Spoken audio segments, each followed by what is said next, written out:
अस्सलामु अलैकुम रहमतुल्लाहि व बरकातहू। रिस्पेक्टेड हाशमी साहब, मेरे लिए बड़े एजाज़ की बात है आपके साथ बैठना, आपके सामने बात करना। बहुत प्यारे मेरे भाइयों की तरह मेरे दोस्त उबैद साहब, बहुत शुक्रिया। आपकी टीम और सारे जो हमारे कम्युनिटी लीडर्स यहाँ पर मौजूद हैं, मैं सबका शुक्रिया अदा करता हूँ। मेरा ये ऑस्ट्रेलिया का पहला विज़िट है और इसमें कोई मुबालगा नहीं कि मैं लिस्ट देखता हूँ अपने एज ए ट्रैवलर, और दुनिया देखने का जो शौक़ अल्लाह ने दिया है, 38 मुल्क हो गए हैं ये ऑस्ट्रेलिया मिला के।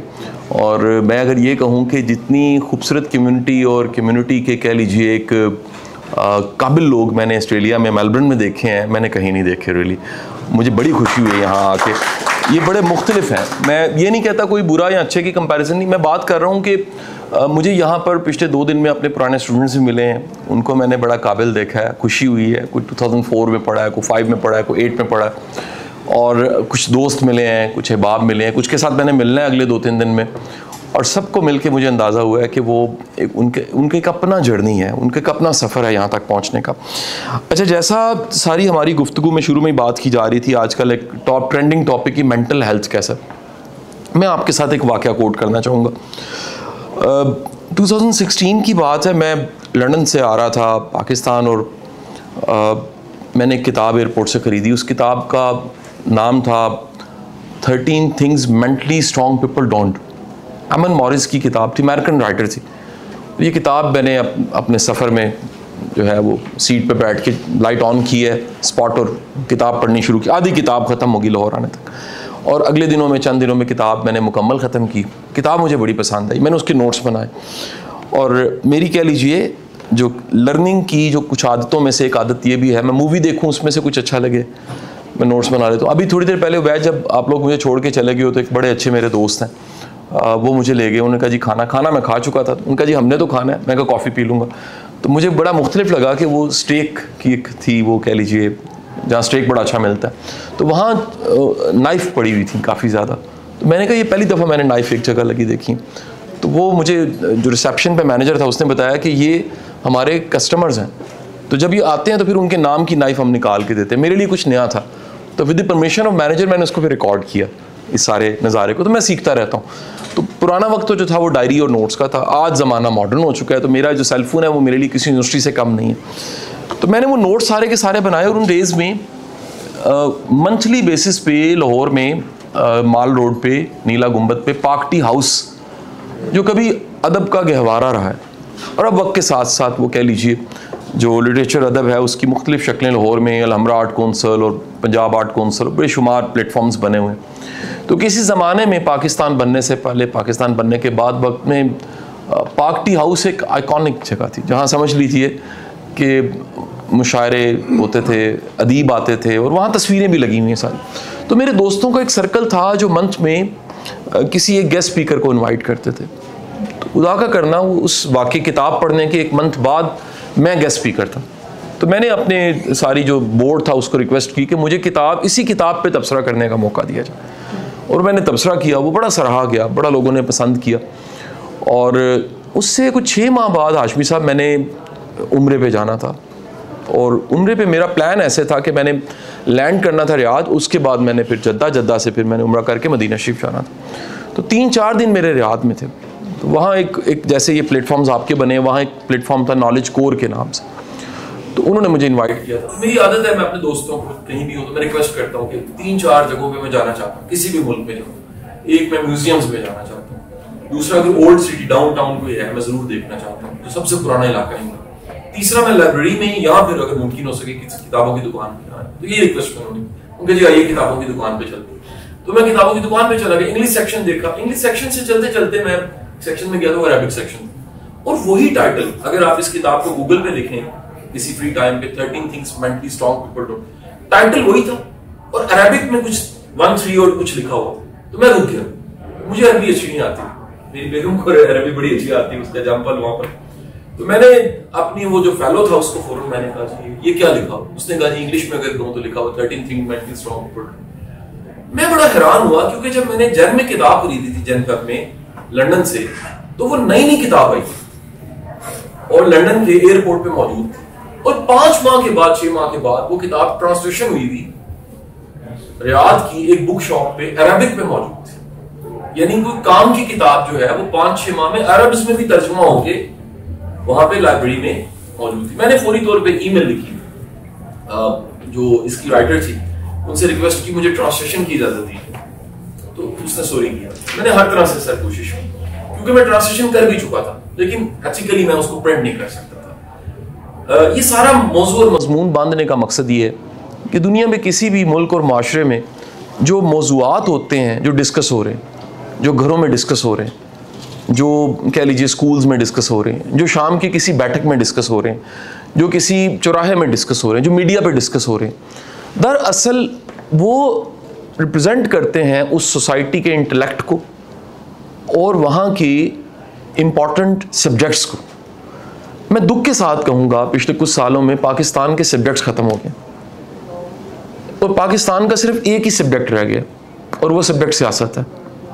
हम ना लिटरेचर डिस्कस कर रहे हैं, ना आर्ट डिस्कस कर रहे हैं, ना म्यूज़िक डिस्कस कर रहे हैं, ना हम पेंटिंग डिस्कस कर रहे हैं, ना हम दुनिया के जो नया लिटरेचर आ रहा है उसको डिस्कस कर रहे हैं, ना दुनिया में जो नए ट्रेंड्स आ रहे हैं उसको डिस्कस कर रहे हैं, ना हमारे जो ओवरसीज के प्रॉब्लम राना साहब ने और सब ने कोट किए हम उनको डिस्कस कर रहे हैं, ना हमारी ये डिस्कशन हर जगह।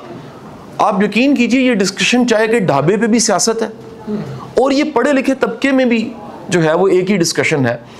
अच्छा, अब जो दुनिया में कह लीजिए जो ब्रेन्स आए ना पिछले 4 दहाइयों में, इनने दुनिया को प्रोडक्टिविटी के नए प्रिंसिपल्स बताए हैं, उनमें से आप में से बड़ी तादाद पढ़े लिखे लोग बैठे हैं, वो स्टीफन आर कूवे से वाकिफ़ होंगे। Is the famous book 7 habits of highly effective people, दुनिया के मौसर तरीन लोगों की 7 आदत। और ये इस किताब की कह लीजिए दुनिया में तकरीबन 46 लैंग्वेजेस में ट्रांसलेशन हुई है। मेरे पास जो रिकॉर्ड है डॉक्टर साहब, ये तकरीबन 5 करोड़ कॉपियाँ by law not pirated proper बिक चुकी हैं। तो 46 लैंग्वेज में 5 करोड़ कॉपियाँ बिक चुकी हैं। और पाकिस्तान में एक साहब ने इस पे एमफिल और पीएचडी भी किया और उन्होंने बताया कि ये 7 हैबिट्स बेसिकली इस्लाम की हैं, ये कोई नई बात नहीं है। Keeping and in your mind, अंजाम को सामने रख के कदम उठाना, तो आखिरत को सामने रख के कदम उठाना मुसलमान की शान।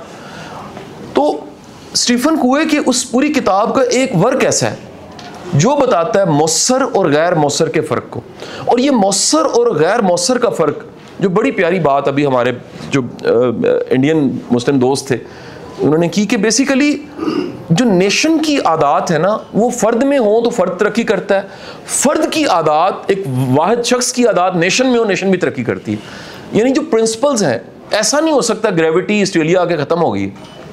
ग्रेविटी है, 19-20 के फ़र्क पे माउंट एवरेस्ट और K2 पे और ऑस्ट्रेलिया की किसी एक कह लीजिए रेगिस्तान में भी वो ग्रेविटी है। नेचर के लॉज सेम है और नेचर उन लॉज को फॉलो करने वाला। हाँ, ये ज़रूर है कि कोई बिलीवर है तो हमारा कॉन्सेप्ट है उसकी बरकत बढ़ जाती है, लेकिन नेचर के लॉज इतने सिमिलर हैं कि मर्सिडीज़ आप लाहौर में चलाएं या यहाँ चलाएं तो वही प्रिंसिपल्स हैं उसको S580 को चलाने के जो यहाँ पर और वहाँ पर हैं।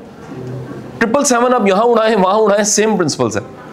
तो स्टीफन कूवे का वो जो 1 पेज है वो कहता है कि दुनिया में हर इंसान के सामने 2 दायरे हैं।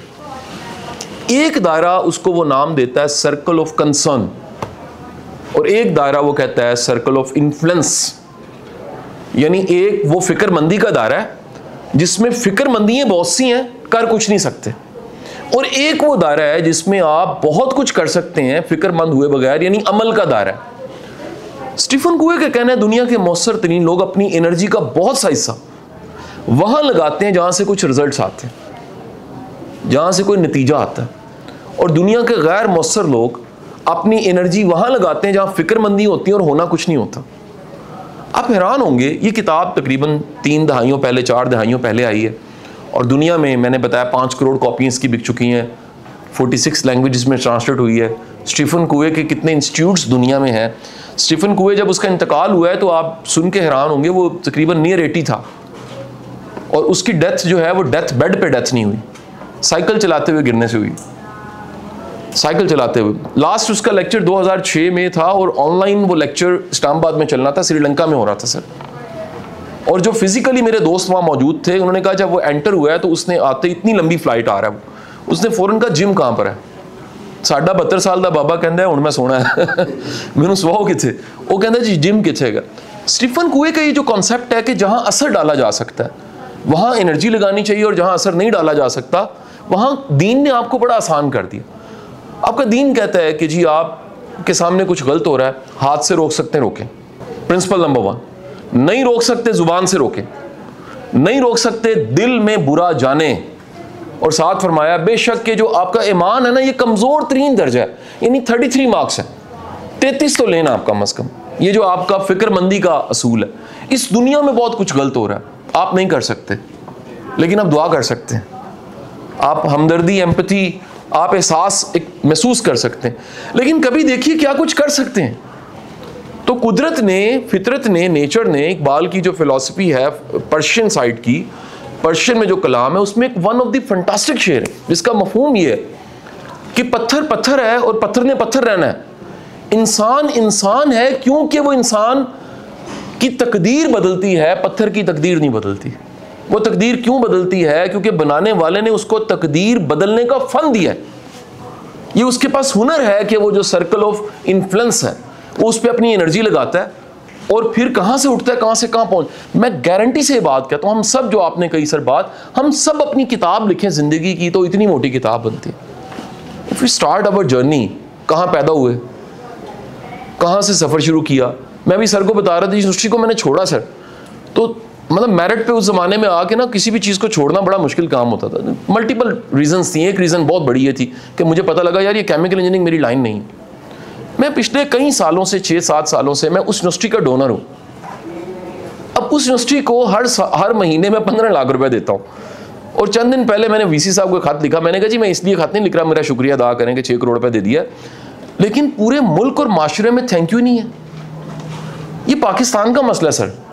पाकिस्तान में कोई वसाइल की कमी नहीं है, कोई रिसोर्सेज की कमी नहीं है, ह्यूमन पोटेंशियल की कमी नहीं है, कोई टैलेंट की कमी नहीं है।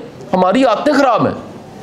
हमारी आदतों में एक आदत जो है, हम उस दीन को फॉलो करते हैं जिसके प्रॉफिट ने, जिसके टॉप लीडर ने ये कहा कि मुसलमान जो है, मोमिन जो है, वो हाथ से काम करके फ़ख्र महसूस करता है। हाथ से काम करने वाला जो है अल्लाह का दोस्त है, उसका प्राइड है। आज हमारा प्राइड नहीं है। इंडो पाक की हमारी पट्टी काम करने वालों की, हमारे लिए ये क्या है, ग्रेस की कमी है। हमारा जो इस वक्त ग्रेजुएट निकल रहा है उसकी आपको एक्सपेक्टेशंस बताऊं क्या है। वो कहता है जब मैं डिग्री लेके निकलूं 21 तोपों की सलामी के साथ मुझे इंडस्ट्री वेलकम करे। उसको बेचारे को आता जाता कुछ भी नहीं, उसकी क्रिएटिव राइटिंग स्किल्स नहीं है, उसका कॉन्फिडेंस नहीं है, उसके पास वर्ल्ड इकोनॉमिक फोरम की जो टॉप 5 स्किल्स मांगी जा रही हैं उसको पता ही नहीं है, उसको रट्टे लगवाए गए। सो वो जो दायरा अमल है उसमें बड़ा पोटेंशियल है कि हम काम करें और आगे बढ़ें। और एमन मॉरिस की किताब 13 थिंग्स मेंटली स्ट्रॉन्ग पीपल, उसका एक चैप्टर है पूरा, वो कह रही है कि मेंटली हेल्दी लोग अपनी एनर्जी वहां लगाते हैं जहां वो नतायज प्रोड्यूस कर सकते हैं। वो अपनी वीक पिच को स्किल्स बढ़ाने से, ग्रूमिंग से इंप्रूव करके स्ट्रेंथ बना लेते हैं, और जहां वो काम नहीं कर सकते, उन्हें पता होता है, वो माजरत करते हैं कि आई एम सॉरी मुझे नहीं पता।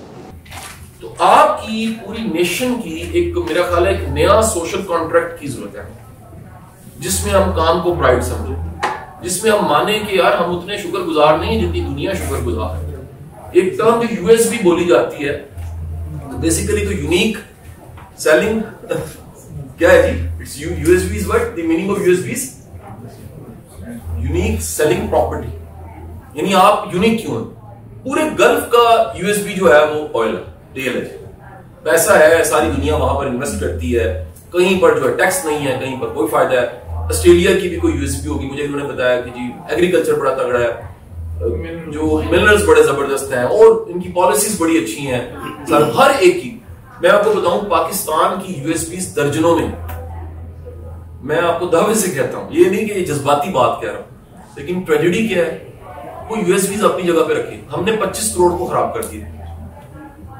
दुनिया की हर साइकोलॉजी पेरेंटिंग पे लिखी किताब कहती है मां बाप झगड़े बच्चे खराब हो जाते। हम 78 साल से लड़ के हमने 25 करोड़ को खराब कर दिया। क्या कोई पोटेंशियल की कमी है? क्या ऐसी सारी पट्टी कहीं पर होगी? क्या ऐसे रेगिस्तान कहीं पर होंगे? मैं अपने फ्रेंड्स को, फैलोज को ले जाता हूं, मैं पिक्चर्स बनाता हूं, मुझे शो बनाने का। 5-6 दिन पहले मैं टेक्सला में था, जूलियन यूनिवर्सिटी चला गया, मैंने वहां पर जाके पिक्चर्स पोस्ट की, किसी को यकीन ना होगा था पाकिस्तान है। मैं चकवाल जाके पिक्चर्स में बनाता हूँ, डॉक्यूमेंट्रीज बनाता हूँ, पोस्ट करता हूँ, वो यकीन नहीं आता। मैं कश्मीर जाता हूँ, शारदा केल जाता हूँ, डॉक्यूमेंट्रीज में, किसी को यकीन नहीं आता ये पाकिस्तान है। मैं पिछले दिनों बहुत से एहतजाज हो रहे थे पाकिस्तान में, me and my wife was coming from 6 बजे हम सुबह चले, एक शादी का फंक्शन था इस्लामाबाद से चलें, और 9:45 बजे हम मोटरवे पे स्ट्रक हो गए आगे, क्योंकि एहतजाज हो रहा था और हिरन मीनार वाली जगह थी। तो पुलिस रिकमेंड के सर आप हिरन मीनार जाके स्टे कर। 12 घंटे हम लोग हिरन मीनार पे रहे दोनों, और हमने दोनों ने मिल के इसकी डॉक्यूमेंट्री बनाई। हिरन मीनार मेरा बचपन गुजरा हुआ है। मेरे चचा सिविल सर्वेंट थे, वो शेखुपुरा पोस्टेड थे 1991-92 में। तो मेरे 6th क्लास 7th क्लास की यादें थी, मैंने पिक्चर्स निकाली और फिर सोचा भी नहीं था ज़िंदगी में कि मैं कभी दोबारा ज़िंदगी में 12 घंटे।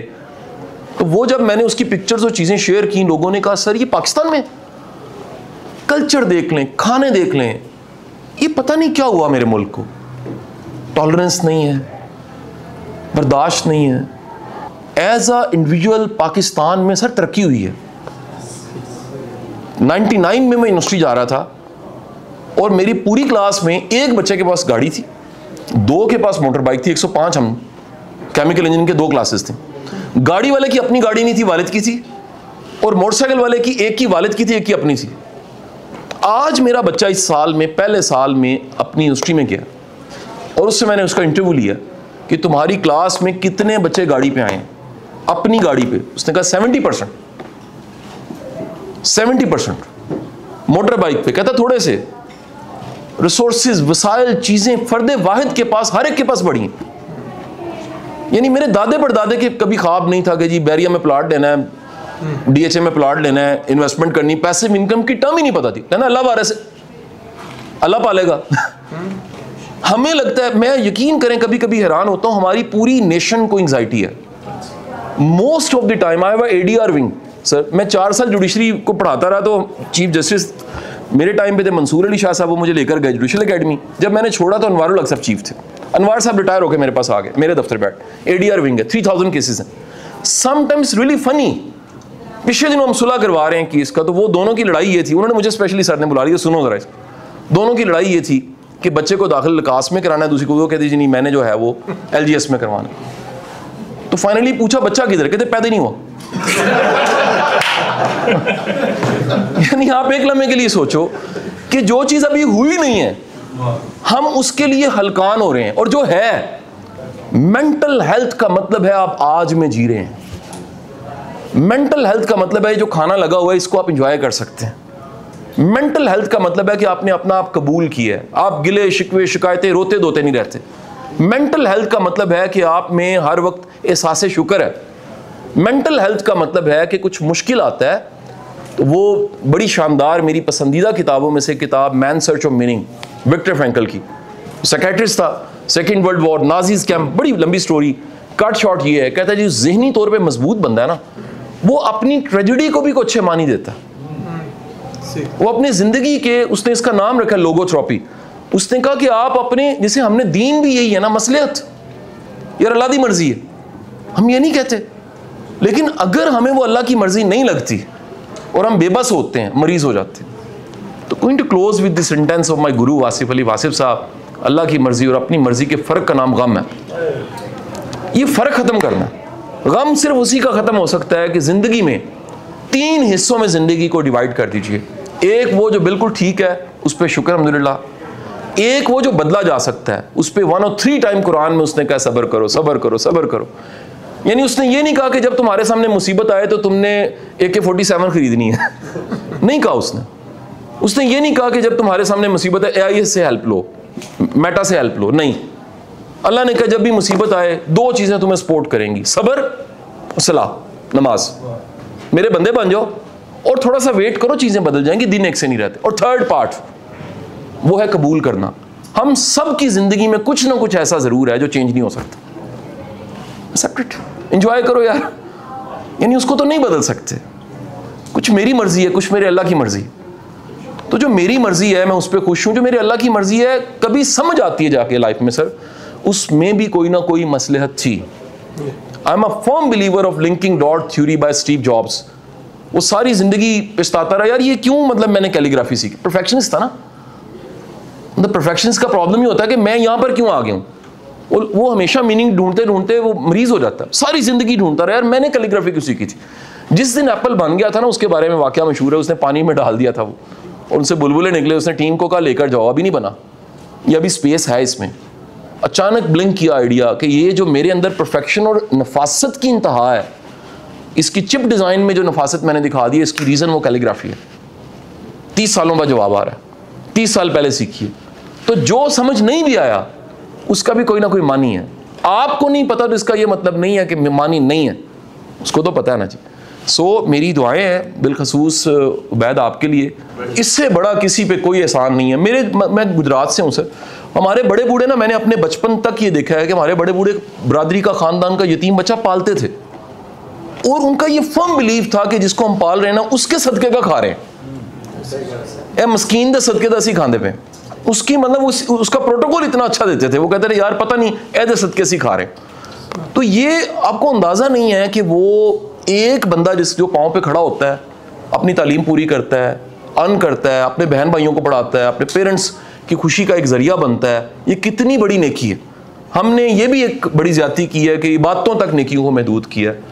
सर किसी के आंसू पूंछ लेना भी नेकी है, किसी को 2 जुमले सुना देना अच्छे, ये भी नेकी है, किसी के कंधे पे हाथ रख देना। बाबा इशफाक साहब जैसा आपने बताया, मेरी उनसे कुछ मुलाकातें हैं, तो एक बड़ा प्यारा जुमला कहते थे। वो कहते हर पाकिस्तानी को एक कंधा चाहिए, उस पर सर रख के रो ले। आज मॉडर्न काउंसलिंग की साइंस ये कहती है कि इफ यू वेंट आउट, 70% आपके प्रॉब्लम सिर्फ वेंट आउट से हल हो जाते हैं अगर सामने सुनने वाला जजमेंटल ना हो। 70% आपका कैथारसिस होता है रोने से, ठीक है कि नहीं? तो आप सिर्फ अपनी बात करके, रो के, दुख सुना के, पेट नंगा करके, ये जितनी सुसाइड के केस है मैं सर को बता रहा, मेरी रिसर्च है इस पे, सिविल सर्विसेज पे। और इसमें कॉमन एक फैक्टर ये है कि बंदा अपनी ईगो, अपने स्टेटस को, अपने शौक उधर खड़ा हो जाता है जहां पर बता भी नहीं सकता मेरे से चल क्या रहा है। जिंदगी में याद रखिए, एक बड़ी चड्डी ऐसा जरूर होना चाहिए जिसके साथ आप बैठ के उसकी बकवास को भी सुन सकें और वो आपकी बकवास को सुन सकें। ये जिंदा रहने के लिए बहुत जरूरी है। जिसके साथ आप बैठे हैं तो जज ना करे आप, वो वहीं से शुरू करे पुरानी बात, वो आपको अफसर ना समझे, वो आपको फेमस ना समझे, वो आपकी पावर को ना इंप्रेस हो, वो कहे नहीं मनु सुना तो कितने खड़े हैं इस वेले की चल रहे हैं। मेरी दुआएं हैं जी उबैद साहब, अल्लाह आपको बहुत सी कामयाबियां दे। और मुझे सबसे मिलके, डॉक्टर साहब से, हाशमी साहब से मिलके बहुत अच्छा लगा। हाशमी साहब से मेरी मुलाकात आज फिज़िकली पहले, लेकिन मैंने हमेशा इनका तज़किरा खैर एज एक सिविल सर्वेंट, एक ऑफिसर, एक पाकिस्तानी ऑफिसर, हमेशा अच्छे अल्फाज में। ऐसे ऑफिसर्स हमें चाहिए। ये पाकिस्तान का असल चेहरा, ये कह रहे हैं हम चेहरे, ये सर असल चेहरा है, ये लीडर है हमारे सर। बहुत बहुत शुक्रिया जी, थैंक यू।